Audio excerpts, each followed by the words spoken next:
What's up, cowboys? My name is Jack, and welcome back to today's Date and Outdated Media, where I go over only the most relevant topics that you heard of 2 weeks ago. So as many of you probably know already, Atrioc, a YouTube content creator and Twitch streamer, got the world record for the speed run of ruining his career as fast as possible. There's already a million videos made on the Atrioc drama, you can go watch those, I won't bore you with the details, but what I really want to talk about today is what happened exactly after Atrioc made his apology stream. We've got a decent amount of ground to cover, but of course, before we go any further, if you enjoy this video, please make sure to like, subscribe, and support the channel in any way you can.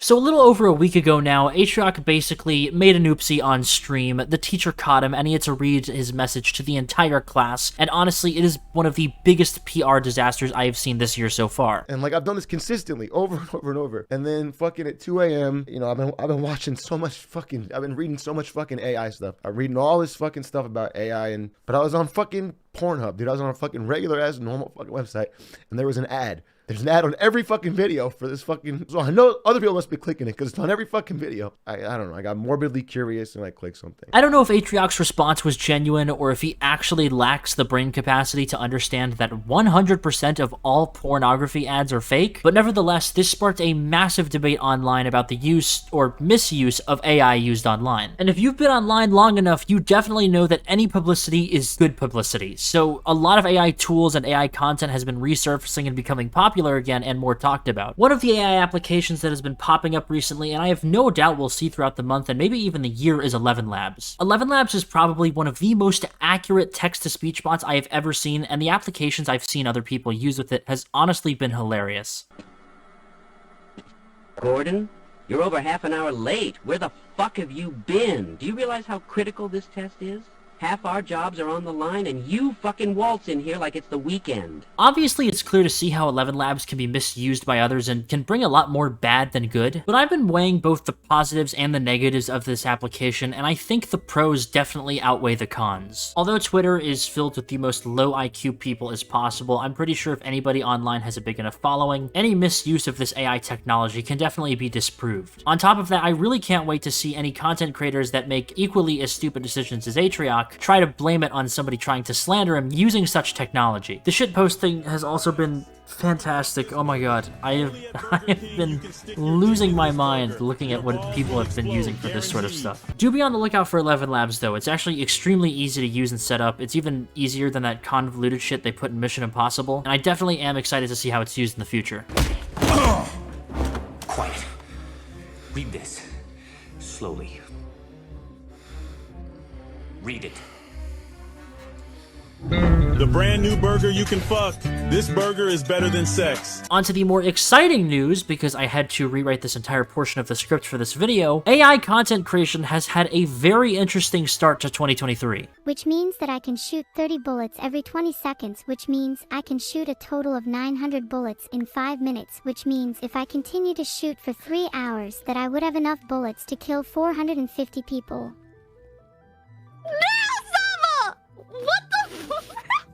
A lot of you might recognize the name Neuro Sama or Nothingforever. These are two Twitch channels that popped up in December of 2022 and have been gaining a ton of traction lately because they are both run by artificial intelligence. I couldn't find any specifications on the AI Neuro Sama uses. I think it was made by the creator himself. And the way this AI works is that it feeds off of the Twitch chat. So if anybody makes a comment in chat, Neuro Sama will probably answer it. And that was their first mistake. So since Neuro Sama's AI feeds off of Twitch chat, apparently we found out that the conglomeration of every single viewer of her stream combines into Kanye West. Have any of you heard of the Holocaust?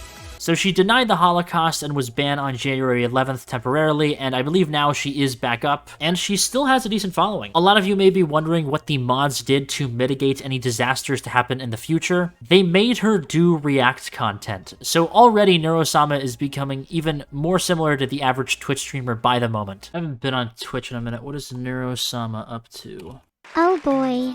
I think I need to shower before I start talking. I mean streaming.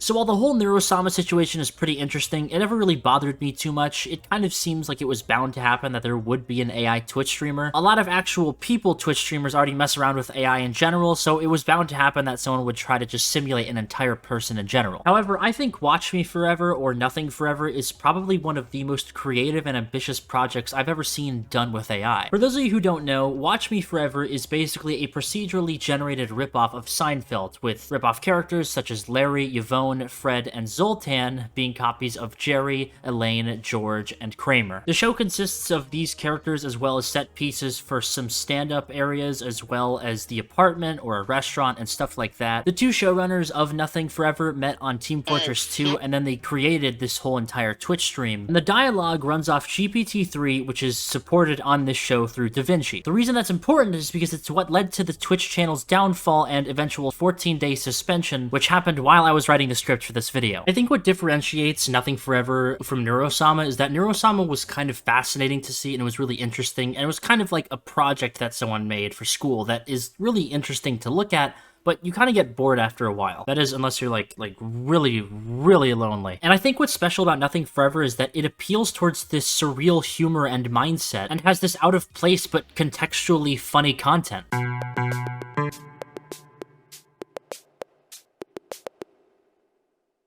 Hey Yvonne, I heard a really funny joke yesterday. What did they call the bear with no teeth?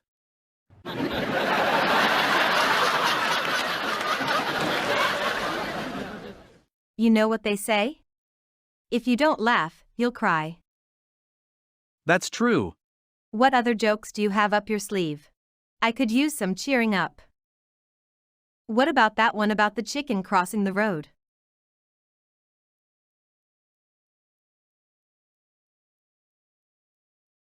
Alas, all good things on Twitch must come to an end for about a week, or 24 hours if you were that girl that had sex live on camera, and Nothingforever got a recent 2-week suspension after they made an allegedly transphobic joke. I don't know why I said allegedly, it is. I'm just saying words, man.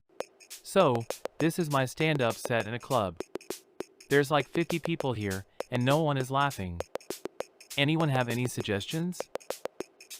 I'm thinking about doing a bit about how being transgender is actually a— And that is all I can show before this video gets age restricted or flagged for hate speech. The reason this happened is because GPT-3, which is the software that Nothingforever uses to run this whole show, was running on DaVinci, and DaVinci is very good at handling bare bones software, but if it ever gets complicated, it really starts messing up. For example, I edit with an unrelated software called DaVinci Resolve, and if I use MP4, it works completely fine, but if I use Matroska, which is an Adobe-created file format, my computer turns into a brick. So DaVinci was experiencing problems and couldn't be used as a model for GPT-3, and it had to be switched to mismatch media. If it isn't obvious, mismatch media is obviously very unfiltered, which is how this whole disaster happened. Nevertheless, Nothingforever will be back soon, and just as Atrioc said, AI is set up for an absolutely monstrous 2023. I hope you enjoyed this video. If you are new to the channel, please make sure to hit the like button and subscribe. I need as much exposure as I could get. Jesus Christ. I sincerely hope you had a great time watching this video, and I will see all of you cowboys